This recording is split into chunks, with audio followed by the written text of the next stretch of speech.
hatima ya mtu ndio mtu mwenyewe. Haleluya. Kile ambacho Mungu amekiwekeza ndani ya mtu kabla hajamuumba, wakati ameumbwa na amezaliwa, kimebeba hatima ya maisha yake. Sema amina. Amen. Na hicho kitu walichokibeba ni baraka kwa maisha yake na maisha ya watu wengine wengi. Maana yake ni kwamba kama shetani ataipiga hatima yako, akaiua, maana yake ni kwamba baraka zako zilizokuwa zimeambatana na ile hatima yako zimekufa. Hasara ya kwanza ni kukosa baraka zilizoambatana na hatima yako. Hasara ya pili ni wale watu ambao wangebarikiwa na kuinuliwa na kupokea mahitaji yao kupitia ile hatima ambayo Mungu ameiweka kwa mtu. Sema amina.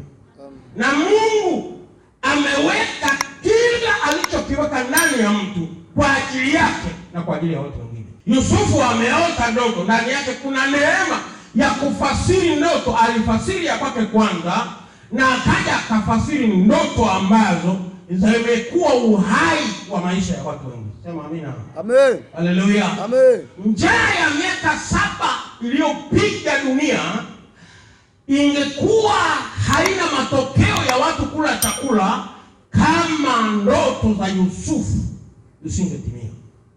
Wangemuua njiani kwenye bara njaa la miaka 7, watu wangeteseka. Angefia kwenye nyumba ya Potifa, bara miaka 7 la njaa lingewamaliza watu. Lakini kwa sababu alitembea akalinda ndoto zake, akapambana na kilichotaka kuua ndoto zake, akakishinda. Aliposimama akawa majibu ya ndoto ya mfalme, hatimaye maghala yakajaa, watu kwa mamia, kwa maelfu waliweza kula. Amen. Kila aliyeko hapa ndani yake ana hatima ambayo Mungu ameiweka ndani kwa ajili yake na vizazi vyake na watoto wake na maelfu ya watu.